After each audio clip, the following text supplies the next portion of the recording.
pendaftaran di mode penulisan ilmiah. Oke, Bismillahirrahmanirrahim. Kedengaran ya semuanya? Kedengaran Kak. Oke, kita akan coba bahas kesalahan etika yang sering terjadi ya, yang dianggap mungkin sebagai suatu hal yang normal, tapi sebenarnya itu bertentangan dengan etika. Dan saya harap hal ini tidak terjadi ya, terutama dalam penulisan ilmiah yang akan melibatkan interaksi ya dengan pihak ketiga atau bahkan pihak-pihak yang lain ya dalam proses publikasinya.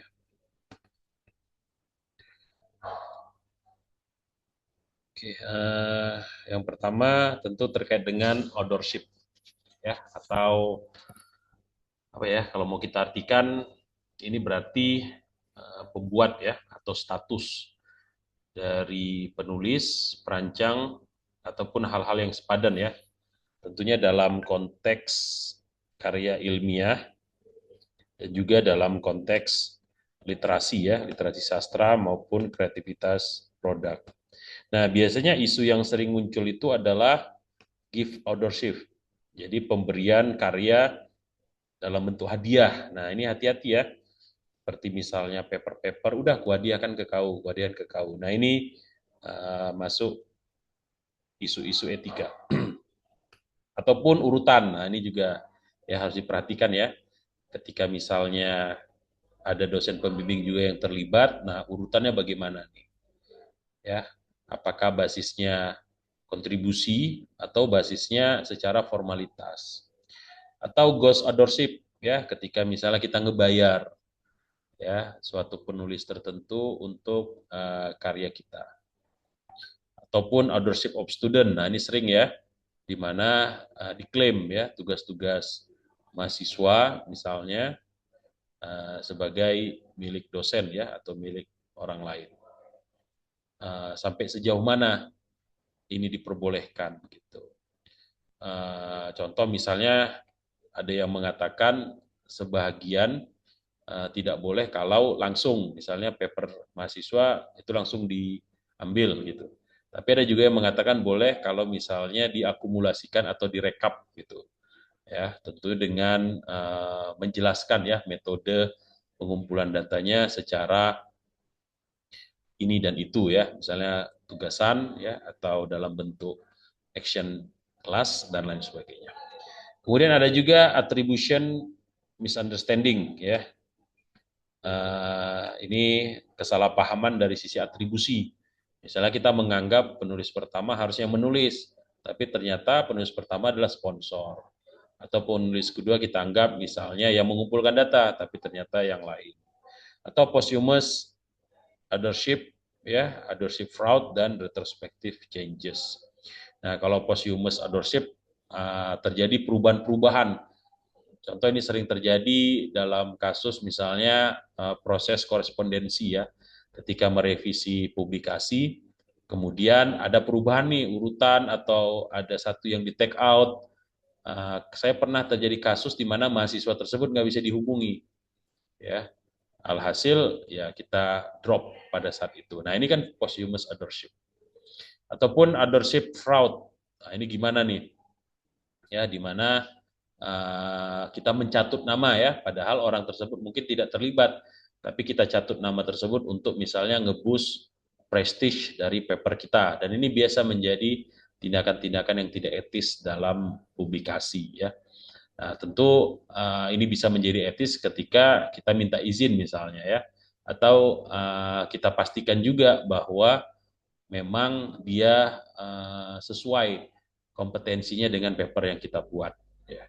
Jadi jangan sampai tidak ada kontribusi sama sekali, ataupun bahkan dia tidak tahu, lebih parah lagi ya. Atau retrospective changes ya, ada perubahan-perubahan. Sejauh mana perubahan itu bisa kita klaim sebagai paper yang berbeda. Nah, ini beberapa isu yang muncul. Nah, sekarang pertanyaannya, gimana nih solusinya untuk minimal 8 inilah ya. Yang pertama, tentu harus ada sistematika perekrutan ya dan mekanisme penyelesaian masalah yang terstruktur. Nah, oleh sebab itu ini juga kita mohon bantuan ya dari mahasiswa-mahasiswa untuk memastikan bahwa perekrutan ini sesuai dengan aturan yang sudah kita buat. Ya mungkin ada aturan-aturan yang bisa langsung dipahami dan langsung bisa diterapkan, ada juga mungkin aturan yang perlu didiskusikan lebih lanjut. Contoh misalnya dalam kasus pembuatan publikasi jelas tuh ya, berarti nama mahasiswa, terus kemudian dosen pembimbing satu ya, dan seterusnya. Kalau mau ditaruh nama mahasiswa boleh saja, tapi setelah dosen pembimbing. Yang terpenting dia memberikan kontribusi kepada paper tersebut.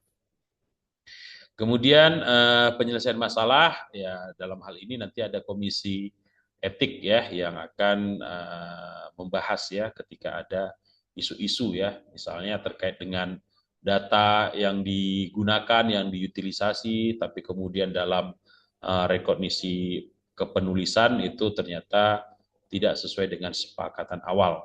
Nah ini mau tidak mau harus diselesaikan dengan baik. Kemudian ada dukungan dan pelatihan yang merata. Nah, ini yang kita coba lakukan sekarang ya. Dan ini juga kita coba jaminkan bahwa mahasiswa yang mengambil mode karya memang sudah mengikuti pelatihan sehingga bukan hanya secara teknis dia paham, tapi juga secara etika. Jadi nanti kalian harus membuktikan ya hal-hal tersebut ya. Jadi kalau nanti ada pelatihannya tanpa membahas tentang etika atau elemen tersebut tidak dibahas ya tentu kita minta mahasiswa tersebut belajar ya minimal paham ya karena anggapan kita ya kalau sudah paham oh ya otomatis insya Allah ya dikerjakan juga gitu karena ya amanah akademik. Kemudian pembayaran dan apresiasi yang adil, nah ini juga harus clear ya. Reimbursement-nya bagaimana, kemudian penggantiannya bagaimana ya. Kalau mau di-sharing silahkan, ada kesepakatan di awal, insentifnya juga bagaimana. Jadi ada apresiasi yang adil atas paper-paper tersebut. Kemudian kesadaran atas tugas dan tanggung jawab, nah, ini wajib ya. Dan harapannya ini dibahas ya dalam penyusunan tersebut, penyusunan paper terutamanya. Kemudian pernyataan kontribusi yang jelas, ini kalau di beberapa jurnal tuh ada ya, satu kolom sendiri yang ngebahas tentang kontribusi dari beberapa author. Walaupun kalau di conference cenderung kayaknya di-neglect ya, kalau di jurnal baru dia lebih spesifik dan ketat. Kemudian tentunya harus ada komunikasi yang kolaboratif ya, yang saling menghargai antara satu dengan yang lainnya. Ini beberapa kasus yang menghebohkan ya, seperti Berube Affair tahun 2009, kemudian ada kasus dari Michael Lacour di 2015, dan juga kasus 2018 ya, terkait dengan leadership ya dari University of California, terkait dengan studentnya ya, atau mahasiswanya. Oke, ini intinya sih outdoorship itu bukan hanya tentang kepemilikan ya, siapa yang memiliki, namun ini terkait dengan gagasan ya yang terresonansi dan juga amplifikasi suara kita. Ya. Jadi ini yang harus dicamkan ya. Kita bukan hanya mengkedepankan kepemilikan ya, tapi kita juga mengkedepankan bahwa gagasan itu terresonansi ya, didengarkan, kemudian terdistribusi, dan juga diperkuat ya harapannya gitu. Karena sesuatu paper yang baik, yang dimulai dari yang baik, tentunya harapannya juga menghasilkan yang baik ya. Citasi besar, views juga tinggi, dan seterusnya. Ini ada isu lagi terkait dengan gratifikasi. Ya, ini kayaknya sering terjadi ya tiap semester kayaknya nih. Beberapa mahasiswa-mahasiswa saya ya, yang misalnya saya uji ataupun bahkan yang saya bimbing ya, itu sering ngasih hadiah ya. Nah, apakah nggak boleh ngasih hadiah? Ayo, Mas Pak Dadan, boleh nggak Pak Dadan ngasih hadiah ke dosen? Iya Pak, nggak boleh Pak kalau kasih hadiah ke dosen Pak dalam bentuk apapun atau menjanjikan juga termasuk menjanjikan. Nah, kenapa nggak boleh? Padahal hadiah bisa membuat hati kita jadi gembira. Hah? Kenapa nggak boleh Enggak, ngasih? karena ada tendensi untuk ke nilai, ke penilaian, mempengaruhi penilaian atau subjektivitas apa objektivitas dari si dosen terhadap mahasiswanya. Kecuali Oke, kalau sudah tidak ada hubungan eh, di kelas mungkin ya, atau sudah lulus atau apa gitu dalam. oke, sip. Terima kasih Pak Dadan. Benar ya. Jadi bukannya ngasih hadiah nggak boleh ya? Boleh gitu. Tapi kalian lulus dulu ya.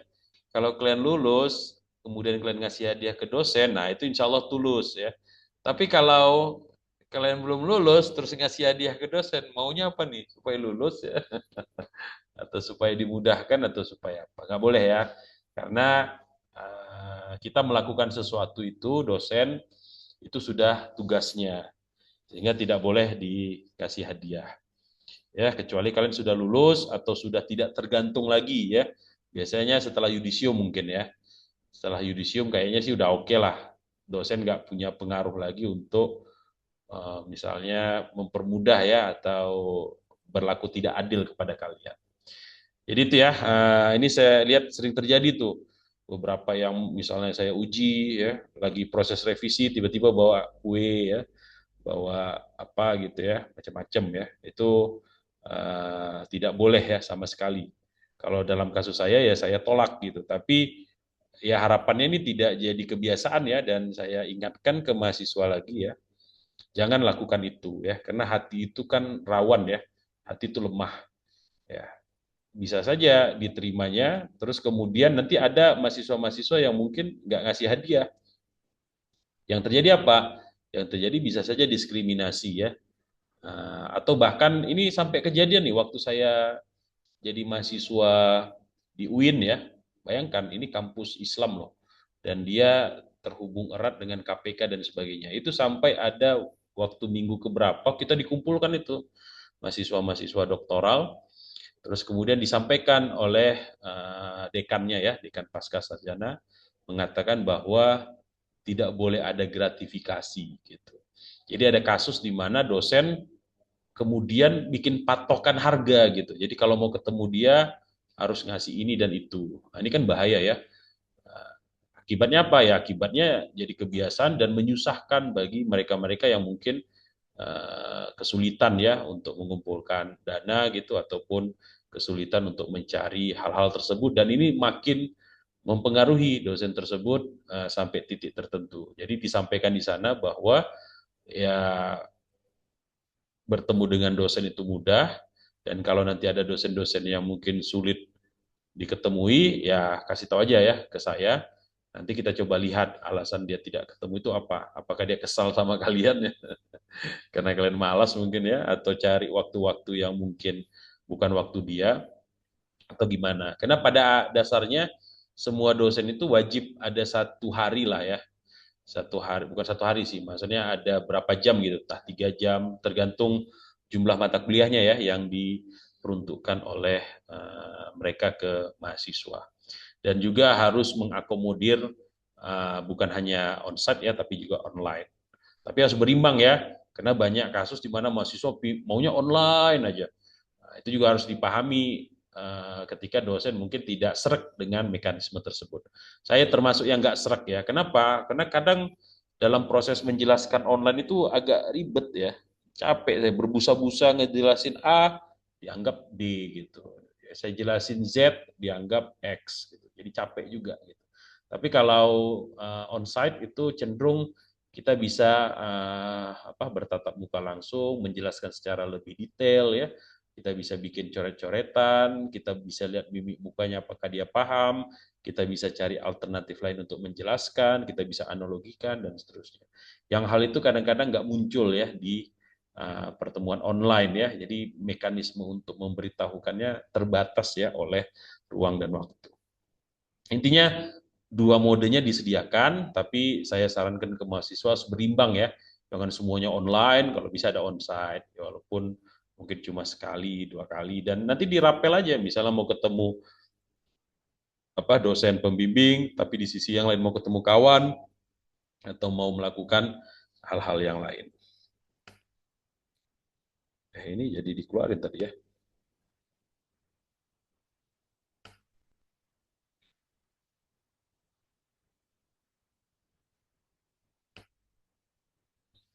Oke, beberapa isu yang muncul ya. Oh ya, sebelum kita masuk ya, gratifikasi itu pada dasarnya pemenuhan kepuasan ya. Jadi bukan hanya dari sisi kue ya, tapi juga fasilitas-fasilitas yang diberikan sehingga ya secara langsung dan tidak langsung akan mempengaruhi proses pengambilan keputusan ataupun hasil penelitian yang awalnya jelek dianggap bagus gitu ya, ataupun prioritisasi tindakan sehingga kita lebih didahulukan daripada yang lain, ataupun adanya perubahan-perubahan perilaku. Nah, contoh misalnya ini yang paling sering terjadi ya, gift giving from student ya. Nah, terus kemudian adanya inappropriate financial support. Udah saya aja yang ini Pak, nge-support gitu misalnya. Tanda tangan dari perusahaan saya gitu ya, misalnya untuk hibah-hibah penelitian atau hibah-hibah pengabdian masyarakat. Atau undue influence on research. Jadi ada pengaruh ya, mempengaruhi penelitian, oh arahnya ke sana gitu. Atau gratifikasi yang tidak dilaporkan, reciprocal expectation, jadi masing-masing punya ekspektasi ke A yang dia ke B misalnya. Kemudian misuse institutional resource, penggunaan resource yang tidak pada tempatnya, kemudian overemphasize on personal relationship, ya berubah lah gitu, ada mau ya, misalnya ke arah apa ya, eh, ke arah TTM misalnya, nauzubillah min dzalik ya, atau ke arah yang lain ya, yang cenderung lebih intens gitu. Banyak ya saya lihat ya, nauzubillah min dzalik, ada dosen misalnya pingin apa dimanja sama yang lawan jenis. Terus kemudian atau sebaliknya ya, yang apa mahasiswa mungkin mengharapkan sesuatu ya dari si dosen dan sebagainya. Jangan sampai ya. Ya kalaupun mau jadi ada hubungan ya selesaikan aja dulu yang formalnya ya. Nah, nanti kalau udah selesai, kalau memang masih ada rasa-rasa itu ya kan, ya silahkan aja nggak ada masalah kan gitu. Tapi kalau dalam konteks pembelajaran itu tidak boleh ya. Tidak boleh ada hubungan personal ya antara antara dosen dengan mahasiswa. Kemudian unbalanced power dynamics, nah ini juga nggak boleh ya, misalnya saling mengadu ya, dosen ini sama dosen itu ya. Jadi kita kita apa namanya, kita kasih hadiah ke dosen-dosen tertentu, nah, itu juga nggak boleh. Subtle coercion, ada pemaksaan juga ya. Kalau kamu nggak ini nanti nilaimu C gitu ya. Nah, ini juga nggak boleh ya, adanya coercion, pemaksaan. Tapi kalau misalnya kayak tadi ya, saya juru mahasiswa sidang akhir, itu pemaksaan nggak itu? Itu enggak ya. Kenapa? Karena saya sampaikan ke mahasiswa tersebut bahwa kalau dia sidang akhir kemungkinan besar nilainya tinggi, tapi kalau dia lebih memilih dengan jurnal pengganti sidang ya nilainya sesuai dengan jurnal tersebut gitu. Ya kalaupun pada akhirnya dia tetap nggak mau ya sudah gitu, nggak boleh dipaksa ya. Paling kita sampaikan saja ya nilainya jelek. Ya, ini mungkin harus dilihat juga ya coercion atau pemaksaannya dari sisi mana. Nah, solusi penanganannya tentu harus membangun hubungan profesionalitas, ya. Jadi ada batasan-batasan yang wajar dan tentu berdasarkan kepercayaan ya. Terus mempromosikan kesetaraan, kemudian refleksi terhadap situasi. Jadi ya harapannya ketika sudah melakukan suatu bimbingan ya, ya itu nanti ada refleksi langsung. Jadi harapannya ya kalau kalian bimbingan itu log dibawa dan mungkin ditulis gitu, atau ya ada catatan lah gitu, dan catatan itu menjadi lampiran dalam buku log gitu, supaya kita saling merefleksi lah gitu. Kemudian evaluasi motivasi, coba dievaluasi lagi ya ketika memberikan, apakah memang kalian memberikan itu tulus atau enggak, karena ya dalam banyak kasus itu nggak bisa kita jaga ya. Saya juga kadang-kadang kan nggak tahu ya apa yang dilakukan oleh masing-masing dosen. Nah, tapi kalau saya sendiri, saya memang udah camkan dan saya tekankan itu baik-baik ya. Alhamdulillah selama ini gratifikasi yang dikasih itu saya tolak ya, kecuali tadi ya kalau mahasiswanya itu sudah lulus atau sudah yudisium, nah itu diperbolehkan. Dan saya dengan lantang mengatakan hal tersebut gitu. Kalau memang kamu ngasih sama saya, kasih aja setelah lulus gitu. Jangan kasih sebelum lulus. Dan harus ada dialog ya dan komunikasi terbuka gitu. Dan berapa kali saya jelaskan ya, kalau dari sisi agama juga ada sebenarnya ya. kisah ketika Rasulullah SAW marah kepada petugas zakat ya yang menerima hadiah pada saat itu.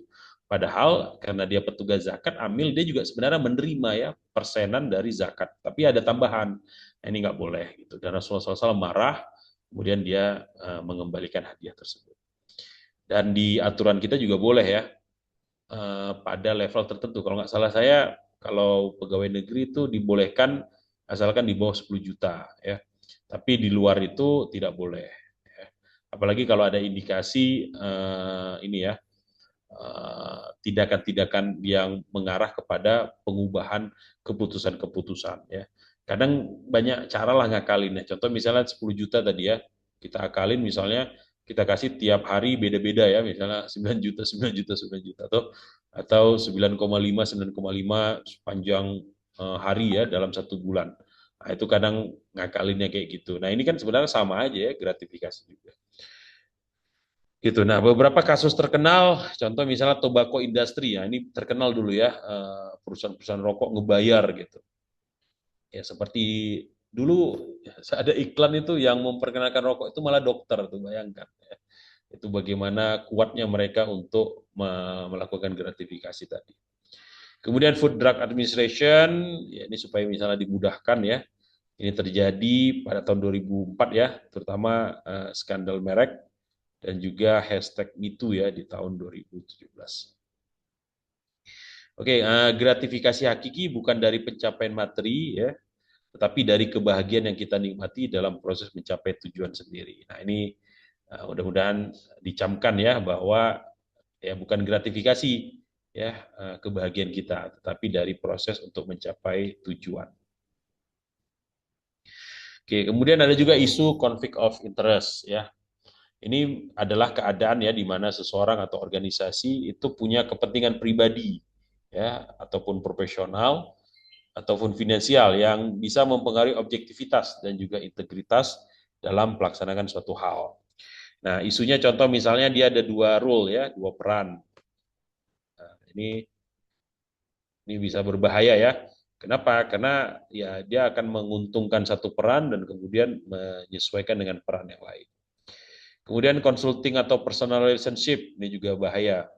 Contoh ya seperti saya lah, misalnya Kaprodi di satu sisi, terus kemudian dosen pembimbing di sisi yang lain ya. Kalau nggak hati-hati kan, saya bisa saja misalnya ngebantu mahasiswa ya, mempermudah mahasiswa supaya lulus gitu. Karena saya ada kepentingan ya di Kaprodi sesuai dengan KPI-nya ya, KIP apa KPI ya kalau bahasa Inggrisnya ya, KPI-nya ya.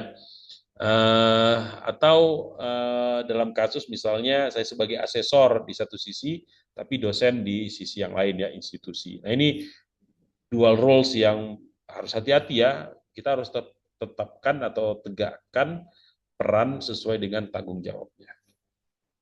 Ataunya personal relationship ya, misalnya ya ketika berkonsultasi atau berdiskusi.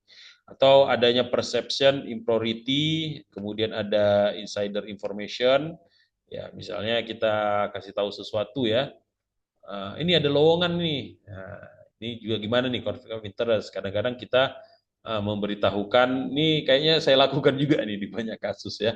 Misalnya ada lowongan dosen buka, nah itu saya sampaikan ke mahasiswa-mahasiswa saya saja gitu ya. Padahal sebenarnya mungkin ya yang di luar mahasiswa bimbingan saya lebih bagus gitu ya. Nah, alhamdulillah setelah direfleksikan ya waktu itu saya suruh ke mahasiswanya ya sampaikan aja ke kawan-kawan kamu gitu. Jadi saya bikin bebannya itu ke dia. Nah ini insider information ya. Kadang-kadang kita memilah-milah ya orang-orang yang bisa mendengar informasi dari kita. Kemudian inconsistent policy application nggak konsisten ya. Kemudian ambiguity in guideline ini kadang-kadang sering terjadi ya di mana guideline itu nggak lengkap ya ataupun bahkan mungkin menciptakan keraguan-keraguan. Kemudian meritokrasi ya di undermining ini juga harus hati-hati ya, meritokrasi itu harus diperkuat gitu. Dan saya termasuk sebenarnya ya, kalau mau jujur ya korban meritokrasi yang diklaim gitu. Jadi katanya meritokrasi tapi enggak gitu, aneh aja gitu, prestasi-prestasi yang udah dibuat tapi kok kayak nggak dihargai. Nah ini hati-hati ya, ada konflik of interest ya, urusan-urusan politis dan sebagainya. Kemudian solusi penanganannya ya tentu hubungan harus jelas sehingga bisa mencegah konflik secara transparan. Kemudian ada rotasi tugas untuk posisi kunci tertentu dan juga yang kritikal. Kemudian untuk lebih netral kita bisa melibatkan pihak ketiga atau pihak eksternal ya dalam pengambilan keputusan dan mengadakan forum atau diskusi secara reguler ya terkait pandangan tertentu. Kasus yang terkenal antara lain Enron ya ini di tahun 2001, kemudian skandal FIFA dan yang terakhir 1MDB Investment ya di Malaysia. Oke, aku bukannya nggak mau melihat siapa ayahmu, siapa pamanmu, yang lebih penting adalah kamu menunjukkan siapa dirimu. Nah ini konflik of interest ya, jadi nggak usah belagu lah gampangnya ya. Coba tunjukkan aja dirimu siapa, apa kemampuanmu gitu. Karena kita bicara is all about you ya, bukan about your father, about your uncle, about your auntie dan seterusnya. Jadi who are you? Itu ya yang perlu kalian tekankan. Oke, ini juga harus hati-hati ya dalam penulisan ilmiah. Seringkali terjadi bias ya. Jadi bias itu adalah kecenderungan atau preferensi yang mempengaruhi cara berpikir penulis ya atau seseorang, terutama untuk mengambil kesimpulan atau keputusan dan juga menilai suatu informasi. Nah, isu yang sering muncul itu adalah confirmation bias, kemudian cognitive dissonance, kemudian selection bias, bandwagon effect, ya, availability bias, framing bias, clustering illusion, planning fallacy, more exposure effect, illusory superiority, ya, false consensus effect, planning Kruger effect, effect heuristic, and sunk cost fallacy. Ada banyak nih ya, ini bias-bias yang bisa terjadi ya, dengan banyak sebab juga. Nah, penanganannya ya bisa dengan metode acak ya, kemudian menguji keputusan dengan kriteria yang adil dan objektif, kemudian juga bisa menerima umpan balik secara konstruktif, mendorong pengembangan empati terhadap orang lain, ya, memastikan penggunaan data yang representatif, ya, kemudian perancangan yang eksklusif dan lain sebagainya. Oke, ini mungkin bisa menjadi refleksi kita juga ya bahwa mata manusia itu cenderung bias ya atau pasti bias ketika melihat ke depan ataupun melihat ke samping gitu. Tapi nggak usah takut, teruslah melihat sampai pikiran menjadi tajam dan luas. Jadi ini tips trik ya atau atau petua dari saya ya. Kadang-kadang kita takut ya kalau melihat ini nanti dianggap bias, ini nanti dianggap salah dan seterusnya. Gak apa-apa, lihat aja terus, amati aja terus ya. Dan mudah-mudahan ketika kalian selalu mengasah ya kemampuan tersebut, maka wawasan kalian menjadi lebih luas dan juga tajam. Oke, ini yang berikutnya ya, yang sangat penting lainnya adalah plagiasi dan duplikasi. Kenapa kita bedakan? Karena ya dua ini walaupun mungkin terlihat sama, tapi sesungguhnya berbeda ya. Nah, plagiasi apa? Plagiasi itu ide ya. Jadi kalian mengambil ide yang bukan dari kalian atau yang bukan punya kalian. Ataupun kata-kata ya, ataupun karya orang lain dan mengklaimnya sebagai milik sendiri. Nah, ini poinnya ya. Jadi ketika kalian bikin pakai ChatGPT dan kalian bikin nama kalian di situ tidak ada nama ChatGPT, berarti apa? Berarti kalian plagiat sesungguhnya. Ya, jadi AI generated itu ya plagiat gitu. Karena kalian mengklaim bahwa itu milik kalian. Jadi hati-hati ya. Tapi ini akan berkesudahan atau akan selesai ketika kreditnya itu diberikan ya semestinya atau sebagaimana tempatnya. Kemudian duplikasi itu apa? Kalau duplikasi ya pengulangan ya, ataupun reproduksi konten yang sama, baik dalam konteks akademis maupun publikasi tanpa perubahan yang signifikan. Nah, kalau ini yang disebut dengan duplikasi ya, jadi ada reproduksinya atau pengulangan-pengulangan konten dalam hal konteks secara akademis maupun kalau tidak ada perubahan yang terlalu signifikan. Jadi ya caranya ketika kalian duplikasi ya diubah aja gitu. Polanya, urutannya, kata-katanya. Sehingga ya tidak menjadi duplikasi. Nah, kalau untuk plagiasi ya tinggal dikasih kredit aja, sebenarnya solusinya gitu ya. Jadi jangan anggap itu sebagai punya kalian. Kalaupun pakai ChatGPT, tulis saja pakai ChatGPT di bagian mananya. Itu sudah menyelesaikan masalah sesungguhnya. Nah, isu yang sering terjadi itu seperti proper citation practice. Nah, ini banyak ya terjadi ya, di mana praktek-praktek yang tidak tepat atau self plagiarism ya. Jadi gara-gara itu punya kita, terus kita copy saja gitu, kita ambil saja. Ini juga harus hati-hati ya. Kemudian misuse atau misleading tools, palsu ya, toolsnya atau tekniknya. Kemudian inkonsisten dalam definisi, lack of awareness, kemudian digital footprint, kemudian fear of reporting, ambiguous attribution, ya ini jadi atribusinya itu tidak jelas, terus mempengaruhi peer review, kemudian confusion ya, kebingungan over terhadap common knowledge ya atau ilmu yang biasa. Intinya harus ada sistem review yang baik, promosi budaya integritas, komunitas juga ya diajak ya terlibat dalam hal tersebut. Kemudian penilaian itu formatif, ada formatnya ya yang bisa dilihat bersama, tentu transparan pastinya ya. Kemudian mengimplementasikan honor code ya, jadi ada kode-kode honor yang membuat kebanggaan tersendiri lah.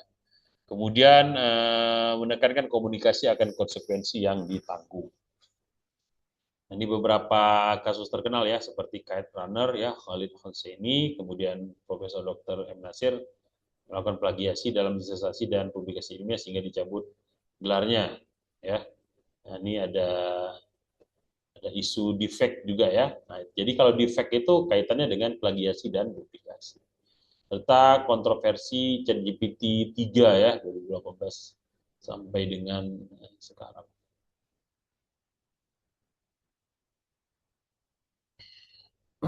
Oke, plagiasi dan duplikasi itu adalah jalan pintas ya, yang menggoda ketika kemacetan terjadi. Mungkin memang saatnya kita berhenti sejenak dan menikmati.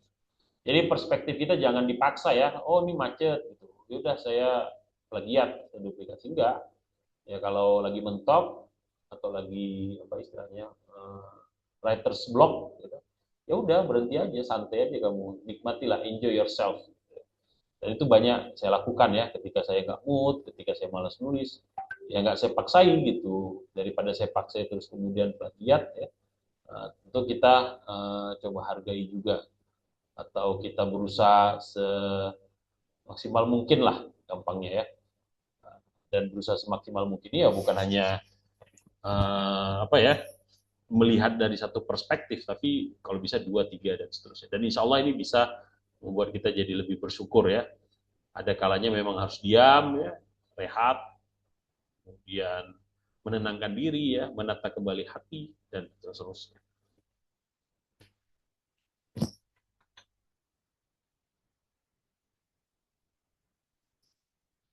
Oke, selain plagiasi dan duplikasi yang sering terjadi, banyak juga kasus-kasus yang teridentifikasi fabrikasi ya ataupun manipulasi. Nah, fabrikasi itu apa? Ini kita definisikan fabrikasi itu adalah pembuatan ya atau penyusunan informasi atau data yang tidak benar dengan sengaja.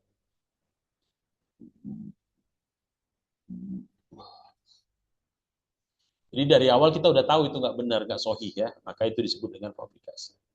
Nah, manipulasi apa? Tidak akan mengubah atau mengatur informasi atau data untuk tujuan tertentu.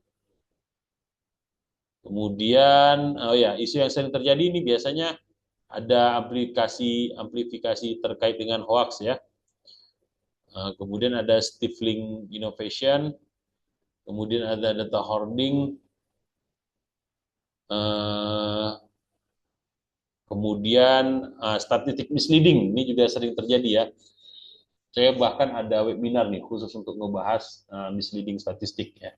Seperti misalnya penggunaan min ya, yang harusnya ada min yang lain ya dalam bentuk modus, median ataupun min itu. Jadi posisinya berbeda. Dan banyak lain sebagainya ya yang misleading. Kemudian keterlibatan publik dalam penelitian, kemudian peningkatan akses kepada sumber daya penelitian dan pemberlakuan evaluasi yang sistematis dan praktis ya terkait dengan fair play.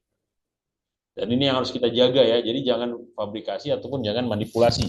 Fabrikasi kita udah tahu data itu tidak benar atau manipulasi kita punya tujuan tertentu yang berbelok yang menyimpang dari tujuan sebenarnya. Oke, kebenaran tidak memerlukan manipulasi, apalagi kebaikan tidak membutuhkan fabrikasi. Komitmen atas keduanya yang merupakan jiwa sejati. Oke, berikutnya adalah inklusi dan transparansi ya. Ini isu yang sering muncul juga ya dalam penulisan ilmiah. Inklusi itu maknanya apa? Penglibatan semua individu ya tanpa memandang latar belakang, kemampuan ataupun status sosial dalam masyarakat. Ya, jadi ya sebenarnya boleh aja mau dari daerah ini, daerah itu dan seterusnya. Kemudian definisi kedua adalah penekanan terhadap keterbukaan ya dan juga kejelasan proses dan juga tindakan ya seperti prejudice ya, discrimination, exploitation, kemudian stigmatisasi ya, stereotype dan seterusnya. Ini ada beberapa isu-isu yang sering muncul ya dan solusi penanganannya tentu aksesibilitas itu harus ditingkatkan ya dan juga didukung oleh kebijakan yang jelas. Kepemimpinan juga harus responsif ketika ada keluhan ya bisa dicari solusinya secara terperinci ya langsung.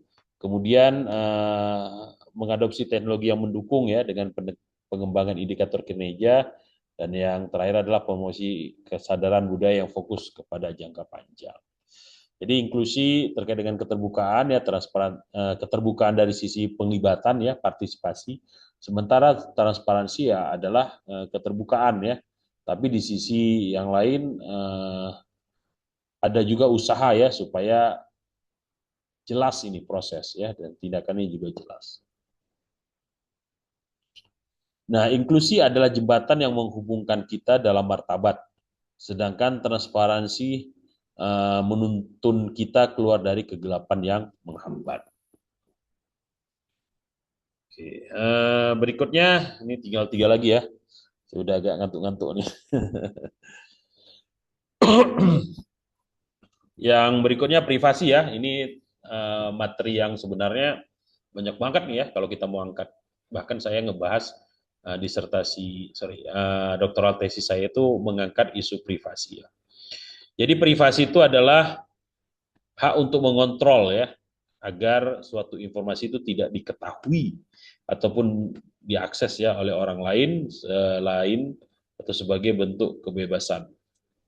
Nah, isu yang sering terjadi itu seperti data breaches, surveillance ya, kemudian informed consent, kemudian 4 digital footprint ya, kemudian data monetization, vulnerability of sensitive information. Solusi penanganannya bisa melalui ya memperkuat regulasi ya yang terkait, kemudian apa lagi ya memastikan ya kebijakan privasi dapat diakses dengan baik dan jelas, adanya audit penerapan kontrol privasi secara berkala, kemudian kampanye pendidikan terkait kesadaran ya dan integrasi pertimbangan. Contoh tindakan yang melanggar privasi itu seperti Edward Snowden ya dan WikiLeaks-nya, di mana banyak orang yang menjadi korban ya, malu ya, terus kemudian marah ya, jijik, kesel dan seterusnya. Kemudian ada kasus juga Mark Zuckerberg dengan Facebook dan yang terakhir kebocoran data di Equifax. Oke, privasi itu bukan hanya tentang data ya, namun rasa aman dalam dada. Jadi kalau kita merasa aman, sesungguhnya ya sudah melaksanakan privasi ya institusi atau organisasi tersebut. Oke, sedikit lagi nih ya. Kemudian yang berikutnya adalah abuse of trust. Nah, jadi ini tindakan menyalahgunakan kepercayaan atau posisi yang dipegang seseorang untuk mencari keuntungan pribadi sehingga melakukan tindakan yang merugikan orang lain. Ini hati-hati ya.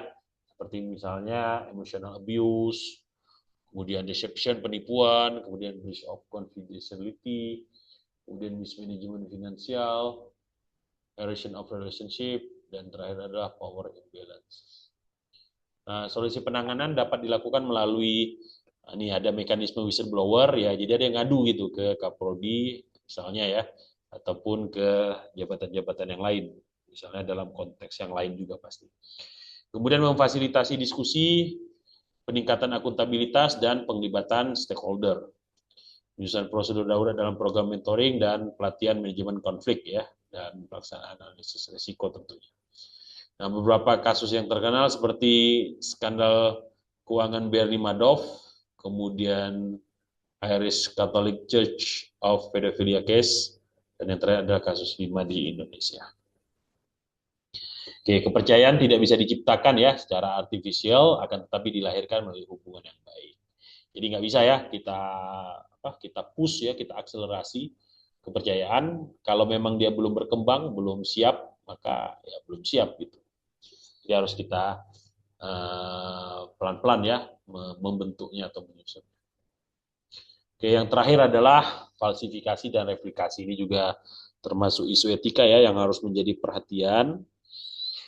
Di mana falsifikasi itu adalah pengujian suatu teori ya atau hipotesa dengan cara mencari bukti atau fakta yang dapat membantah ataupun menentangnya.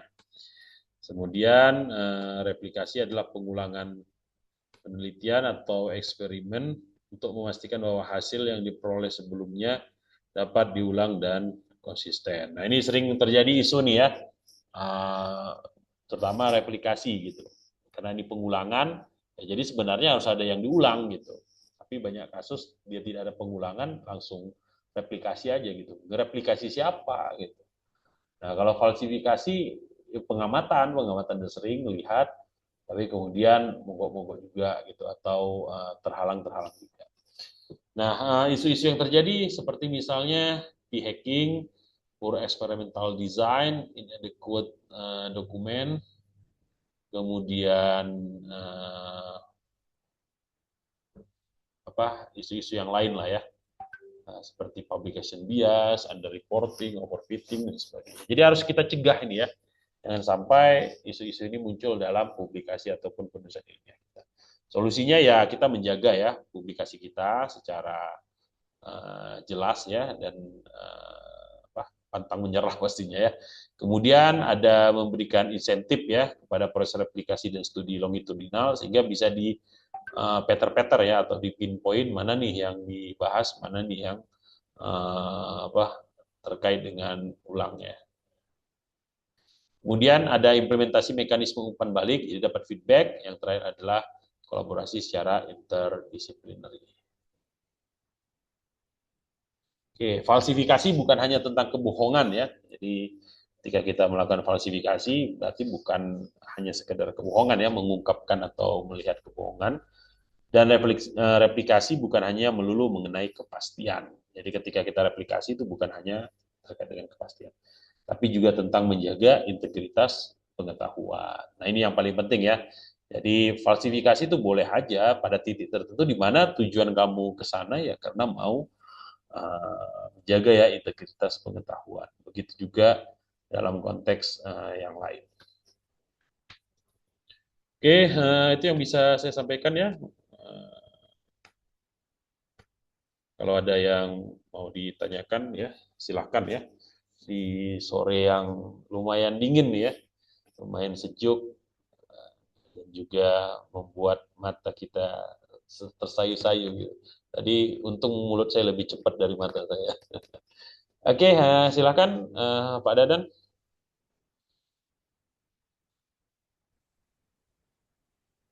Sebentar. Eh, ter- Oke, terima kasih. Ini? Tadi Pak tentang yang bagian penelitian yang dilakukan oleh kayak lembaga atau dibiayai oleh lembaga atau brand atau merek seperti rokok dan sejenisnya. Apakah ketika kita melakukan penelitian terus boleh mengutip penelitian hasil paper dari hasil penelitian yang dibiayai oleh perusahaan tersebut, Pak? Misalkan secara garis umum misalkan kita ingin meneliti dampak peningkatan biaya BPJS terhadap rokok. Dalam paper tersebut mungkin kita mengutip paper yang dibiayai oleh perusahaan rokok gitu. Apakah itu secara apa dibolehkan atau dihindari untuk mengutip paper yang dibiayai oleh perusahaan-perusahaan atau brand dalam brand tertentu gitu, Pak. Ya. Terima kasih ya Pak Dadan, dan saya tahu nih pasti Pak Dadan udah tahu jawabannya. Nah, tadi ada pembahasan tentang conflict of interest ya. Jadi misalnya ada perusahaan rokok nih ngebiayai penelitian kita. Nah, sekarang pertanyaannya pembiayaannya buat apa gitu ya. Itu yang pertama ya. Walaupun kalau saya ditanya tentu saya tidak akan terima ya hibah dari perusahaan-perusahaan rokok ya. Kenapa? Karena saya menganggap mohon maaf ya, rokok itu haram. Tapi bagi yang menganggap misalnya rokok itu makruh, ya dia boleh gitu. Tapi tentu makruh itu kan ada batasan ya. Maksudnya makruh dihindari ya atau dijauhi. Nah, berarti kan boleh didekati ya, karena belum haram ya. Kalau haram kan total harus harus jauh gitu ya. Nah, misalnya penelitiannya tentang apa istilahnya deskripsi terkait dengan rokok tersebut ya, bahayanya di mana gitu ya. Sudah kalau ngebahas tentang itu mah boleh-boleh aja gitu. Tapi bagi yang menganggap makruh ya, eh, kalau apalagi misalnya terkait dengan bagaimana supaya sehat gitu ya, dan tidak ada embel kewajiban rokoknya ya boleh-boleh aja gitu. Cuma jadi agak kontradiksi gitu. Ah, itu kali ya, harus dilihat ya. Tapi kalau ditanya secara pendapat pribadi ya saya sampaikan tidak boleh gitu ya. Dari rokok atau sponsornya miras ya, sponsornya judol ya misalnya. At- at- atau Pak Walaupun mungkin hmm, maaf Pak, atau mungkin maksudnya mungkin kalau rokok terlalu ekstrim, kalau misalkan kayak perusahaan sawit atau misalkan kayak DeepSeek kemarin kan bikin white paper misalkan atau penelitian yang dibiayai oleh di dalam R&D-nya atau dibiayai oleh perusahaan tersebut, kemudian kita kutip itu karena kan tadi ada ketakutan unsur biasnya itu konflik interest dan biasnya. Nah, ketika kita ingin membuat riset dan mengutip paper-paper yang dibiayai oleh R&D atau perusahaan, itu apakah dibolehkan atau yang tadi apakah atau ditahan untuk mencari paper-paper yang tidak terkait langsung pembiayaannya oleh yang dibiayai oleh perusahaan-perusahaan tersebut misalnya perusahaan-perusahaan seperti itu Pak. ya mungkin gini ya, etika itu apa sih sebenarnya? Etika itu kan ketika kita bersikap ya sesuai dengan tujuan kita. Jadi tujuan kita A ya kita ke sana gitu. Gampangnya seperti itu etika ya. Seperti misalnya lift lah ya. Lift kita mau naik ke lantai 10 ya. Sementara lift turun dulu. Nah, ketika kita naik ke lift yang turun dulu berarti kita tidak beretika gitu. Kenapa? Karena kita maunya kan ke atas. Kenapa kita naik ke bawah gitu ya. Gampangnya gitulah etika ya. Sama juga di sini.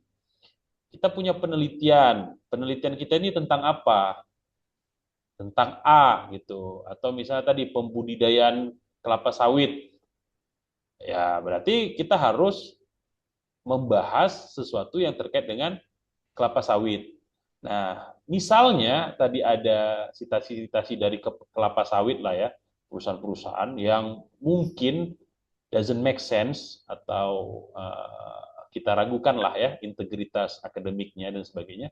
Ya kita sampaikan saja, kita citasi, tapi kita kritik gitu. Menurut kami tidak seperti ini gitu. Menurut kami bahwa citasi ini tidak dilandasi oleh kaidah-kaidah ilmiah dan sebagainya. Dan hal itu biasa saja dalam akademik gitu. Karena citasi itu kan dalam artian kamu mengabarkan gitu. Dan para ulama misalnya kalau kita lihat dari sisi kitab-kitab klasik kan, itu banyak juga kan yang mengumpulkan hadis-hadis palsu gitu. Gak ada masalah kan.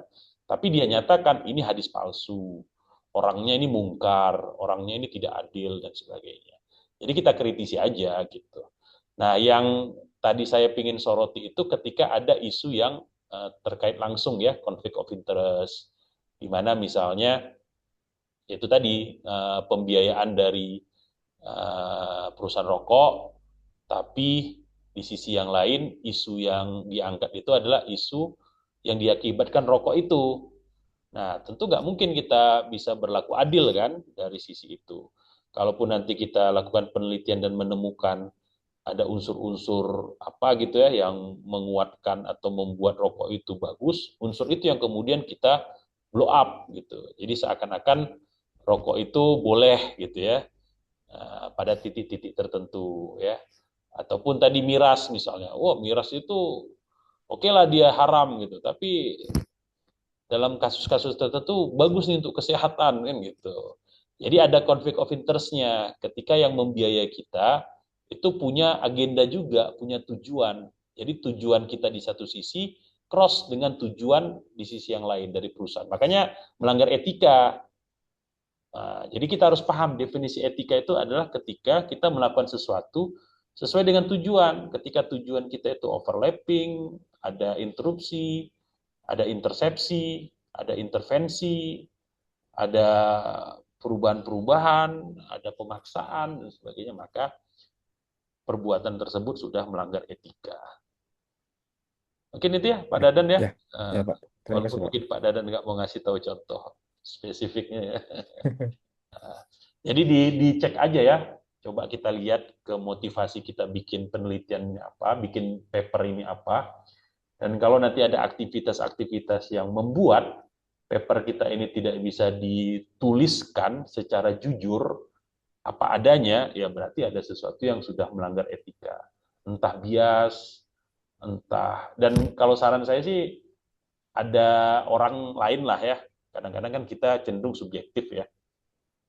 Bisa tanya ke yang lebih tua, bisa tanya pembimbing ya, bisa tanya kawan gitu. Jadi dengarkan masukan-masukan dari mereka sehingga kita bisa lebih adil ya dalam menimbang sesuatu. Ya, Mungkin itu Pak ya. Dadan ya, Terima kasih Pak. mudah-mudahan bisa ini bisa membantu. Oke, ada lagi yang lain atau semuanya sudah beretika nih ya? Ya, saya doakan ya, apalagi ini hujan ya. Mudah-mudahan mahasiswa saya nanti mempublikasi tidak ada kasus-kasus etika ya. Mungkin sambil menunggu pertanyaan, ada beberapa kasus etika ya yang terjadi dalam penulisan ilmiah. Yang pertama itu double submission ya. Ini mungkin terasa kecil ya, tapi ini bisa berpengaruh juga. Jadi waktu itu ada mahasiswa kita dan dia sempat marah-marah itu, kenapa dosen tidak menjaga, memonitoring. Nah, ini betul juga ya. Saya jadi merasa bersalah juga sama dia. Nah, makanya saya sampaikan ke mahasiswa sekarang ya. Double submission itu adalah kasus di mana kalian mengirim paper yang sama pada dua tempat ya, dua konferensi, entah jurnal, entah conference atau apa, tapi pada saat bersamaan. Nah, dalam kasus itu dia melakukan hal tersebut karena ngebet untuk dapat syarat sidang ya, sidang akhir. Yang terjadi adalah ternyata paper dia diterima. Alhamdulillah senang kita kan.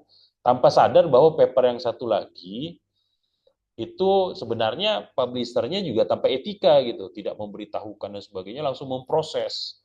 Sehingga yang terjadi adalah walaupun itu paling lama, tapi terbit. Ya, pada saat mau dipublikasi paper yang terakhir ini, akhirnya terindikasi plagiat ya, karena persis sama tuh paper. Oke.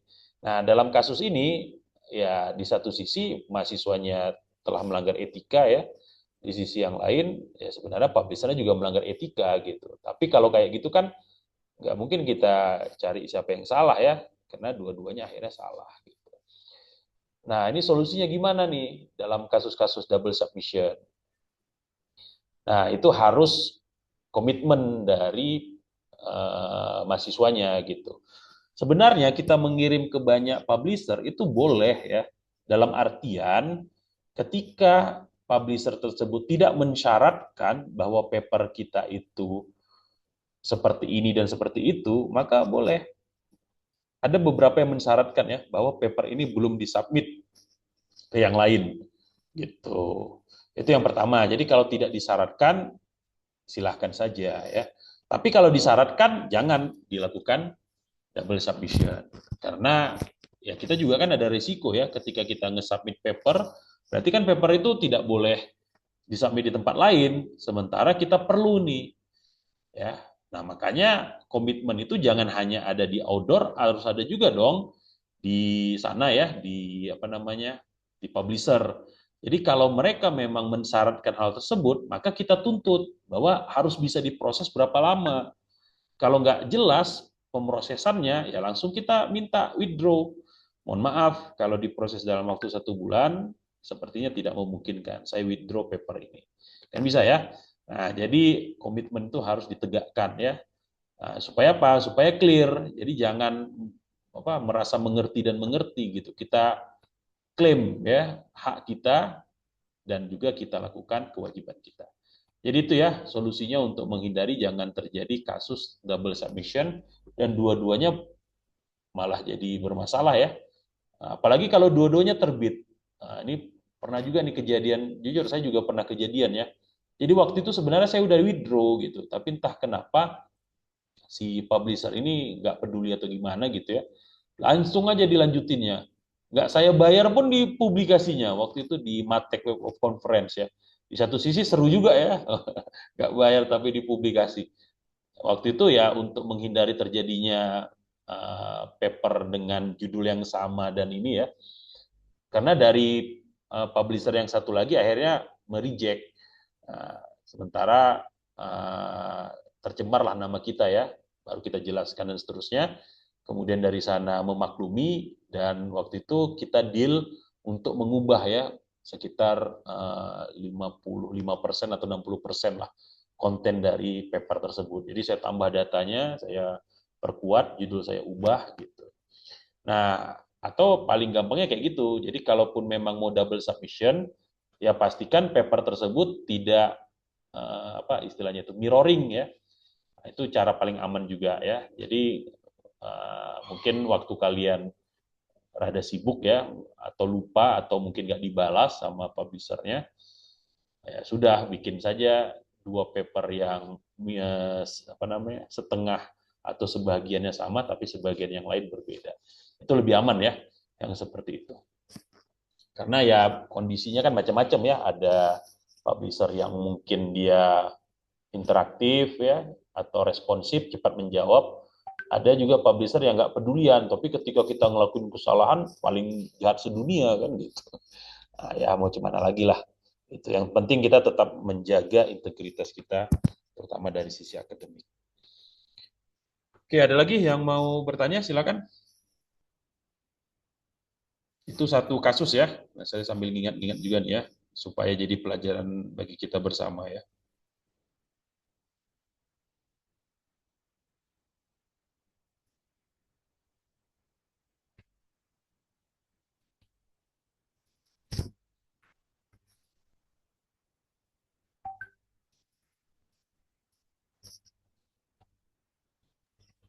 Oh, izin bertanya, Pak. Ya, silakan, Bu Sani. Iya, Pak. Misal untuk eh, proses tesis gitu ya, Pak.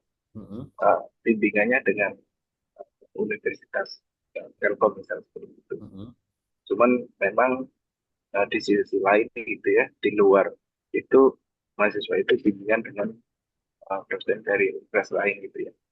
Kemudian pada saat publish gitu ya, itu mencantumkan authorship eh, dosen lain di universitas lain gitu kan.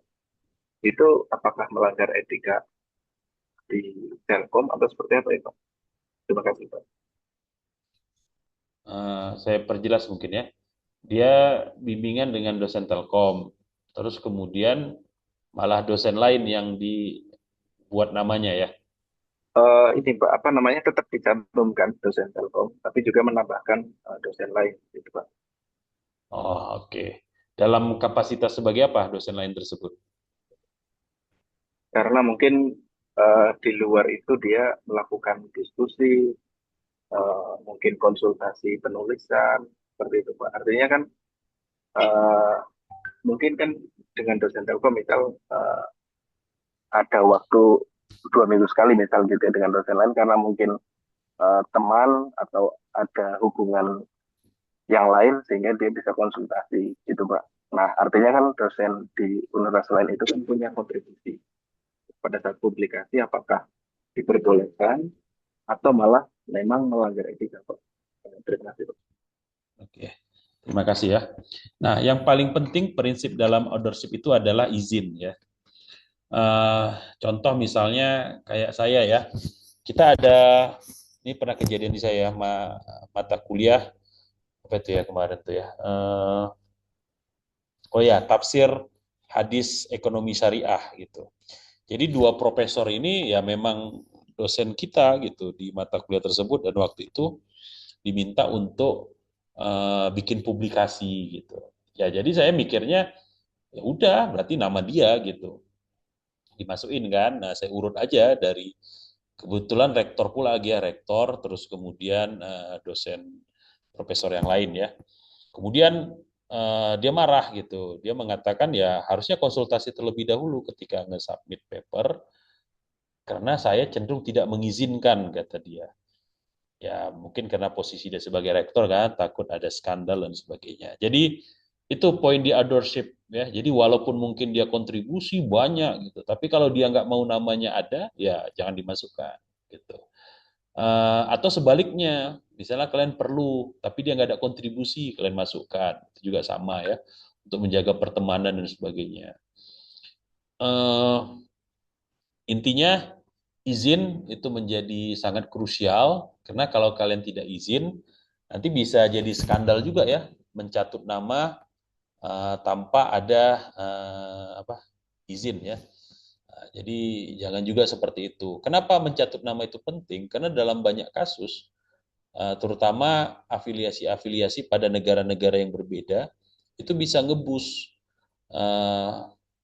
prestige ataupun impression ya dari indexing ya seperti Scopus.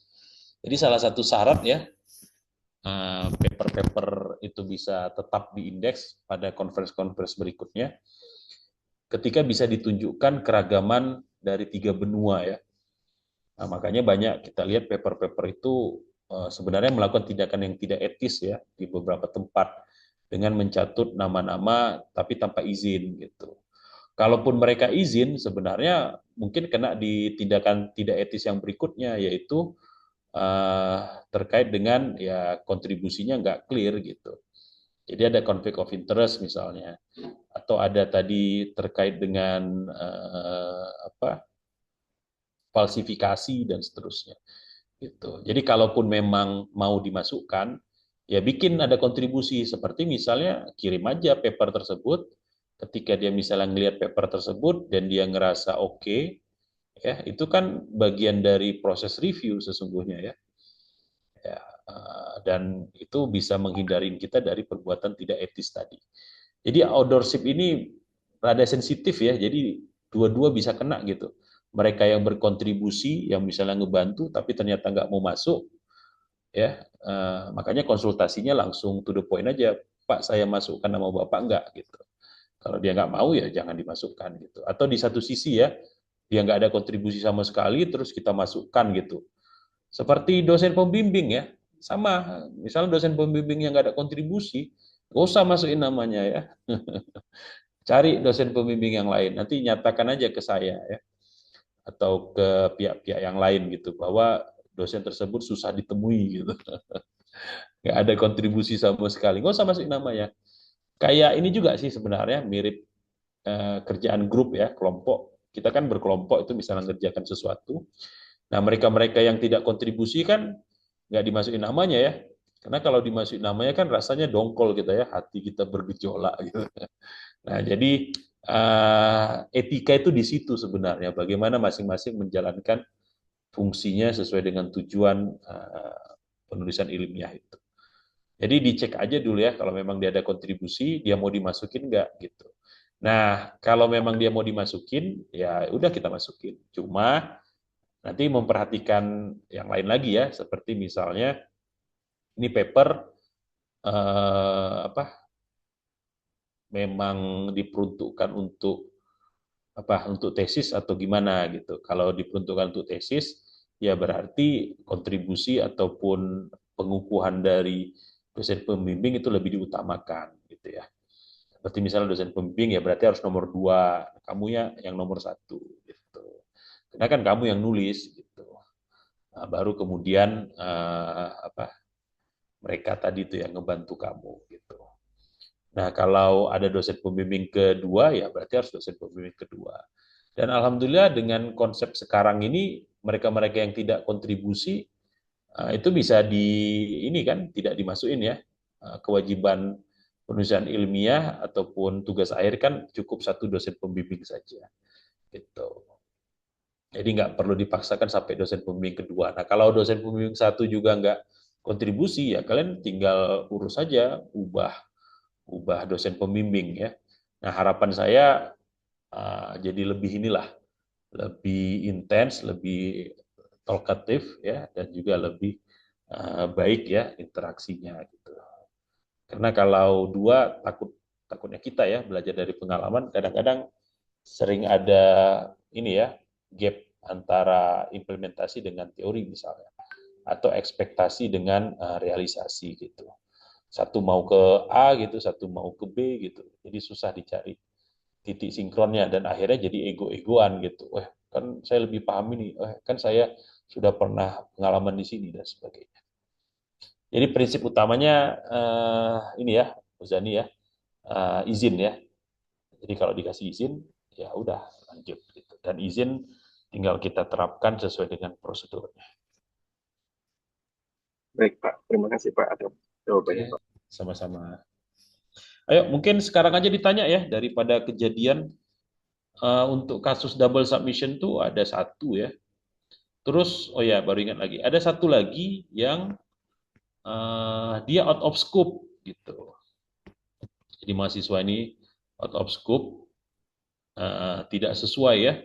Jadi ada bias juga gitu. Dia dalam menilai di mana tidak melihat daftar dari cakupan-cakupan penelitian tersebut. Sehingga akhirnya paper tersebut, tapi alhamdulillah ini cuma paper dia. Dulu pernah kejadian di IQWC 2017, akhirnya tidak jadi submit ke IEEE, merugikan sampai ratusan paper lain, gara-gara satu paper manajemen. Nah, ini yang menyebalkannya ya. Jadi gara-gara satu tindakan tidak etis, yang lain menanggung gitu. Kalau yang kasus di kita itu, dia saja yang menanggung gitu.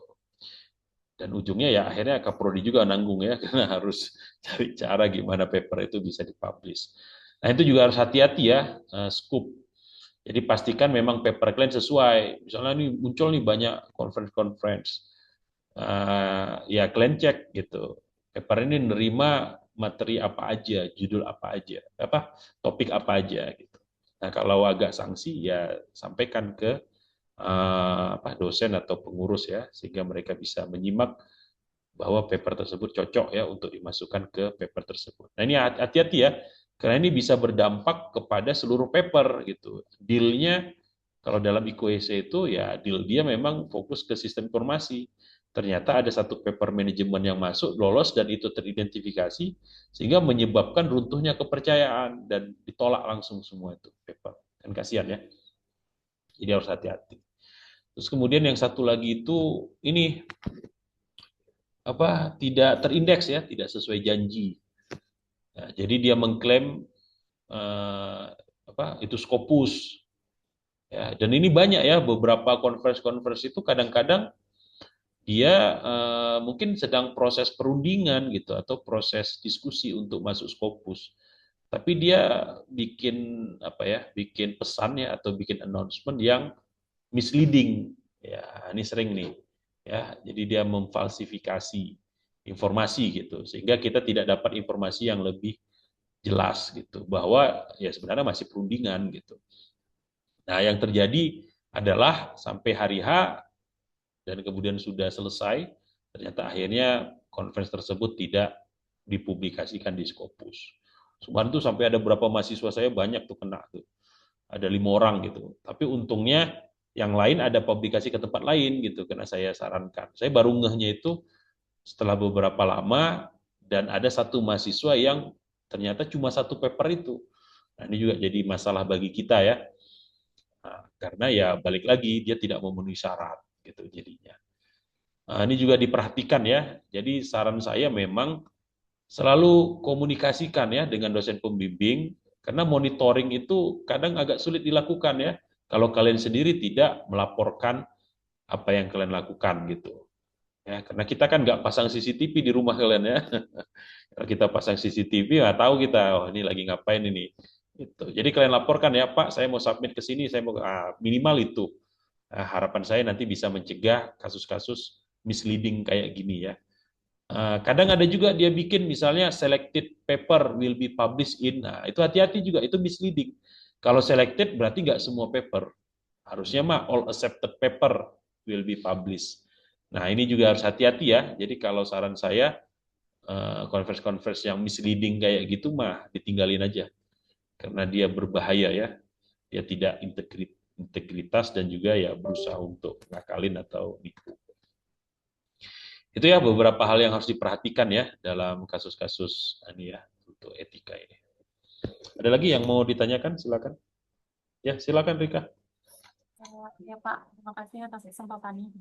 Izin Pak, kalau misalkan kita di satu paper yang mau disubmit itu membahas literatur review tapi tidak secara detail gitu ya. Hanya pas di bagian literatur review-nya aja. Terus tapi di yang satunya lagi kita mau submit literatur review-nya tuh secara detail gitu Pak. Itu bakal dinilai plagiat nggak ya Pak? Nah, ya, ini yang kasus double submission tadi ya. Mm-mm. Jangan kayak gini ya Rika ya. Untung kamu tanya ya. Jadi saya mencegah kamu ya. Nggak boleh ya. Kalau mau literatur review satu jenisnya beda gitu. Satu SLR misalnya. Satu argumentatif. Nah, itu boleh. Karena metodenya berbeda. Tapi kalau dia misalnya ya kayaknya 40% di sini 20%-nya atau ya sama kan gitu. Sebenarnya sama, persen-persen itu kan apa ya akal bulus kita aja lah untuk menganggap dia beda gitu. Jadi kalau topiknya sama, judulnya sama, bahannya sama, itu mah sebenarnya paper yang sama gitu. Jadi jangan seperti itu. Kalau saran saya, kalaupun memang mau double submission tadi, pastikan topiknya berbeda sehingga ya dia memang bisa kita bedakan gitu. Jadi ada alat kontrol kita untuk membedakan ya. Walaupun mungkin nanti ada beberapa persen yang sama ya itu oke-oke aja gitu. Tapi secara arah, secara konten, secara kontrol, secara metode, apalagi ya, secara pengumpulan data itu berbeda. Nah, contoh tadi review, satu SLR, satu argumentatif, satu lagi misalnya mau bikin 3 gitu. Boleh aja konseptual gitu. Atau mau bikin 4, apalagi eh, apa lagi ya, integratif review misalnya, dan seterusnya. Gitu ya, Rika ya. Jadi saran saya sih metode kayaknya. Dengan adanya metode yang berbeda, insya Allah paper itu pun akan berbeda juga. Jadi kalau topiknya boleh sama tapi metodenya beda gitu Pak, boleh kayak gitu? Atau emang harus Ya. beda? Topik sama dalam artian tadi kan nge-review, misalnya nge-review transformasi digital ya. Heeh. Nah, satu metode SLR, satu metode argumentatif. Argumentatif Boleh, oh, boleh. itu boleh. Oh, topiknya sama tapi beda metode boleh gitu ya Pak ya? Oke, terima kasih Pak. Tapi pastikan kontennya nggak sama ya. Iya Pak. Oke, sip ya, seperti itu Rika ya.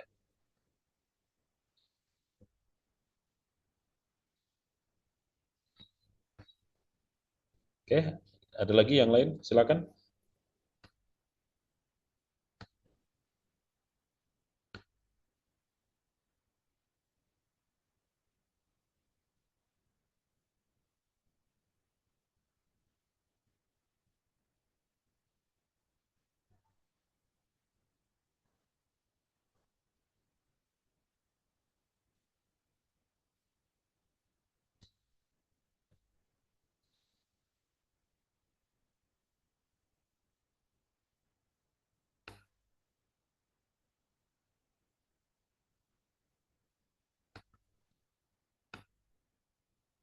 Oke, sudah ya.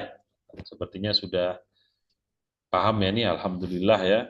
Nah, saya doakan semoga pada beretika semua nih ya dan kasus-kasus yang tadi saya sebutkan ya insya Allah tidak terjadi di prodi kita, dan kontrol ya, pastikan selalu konsultasi ya ke dosen-dosen pembimbing ya, mudah-mudahan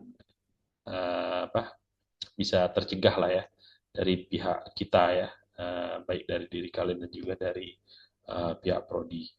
Oke, kita akhiri. Oh ya, untuk ininya Bu Fit boleh di-share ya daftar absensinya. Oke, terima kasih Bu Fitri. Oke, kita akhiri ya dengan doa kafaratul majelis. Subhanakallahumma rabbana wa bihamdi asyhadu an la ilaha illa anta astaghfiruka wa atubu ilaik. Ya, assalamualaikum warahmatullahi wabarakatuh. Terima kasih semua ya. Tetap semangat Waalaikumsalam. ya dalam Terima menulis kasih, Pak. skripsinya ya. Makasih, Pak. Terima kasih, Pak.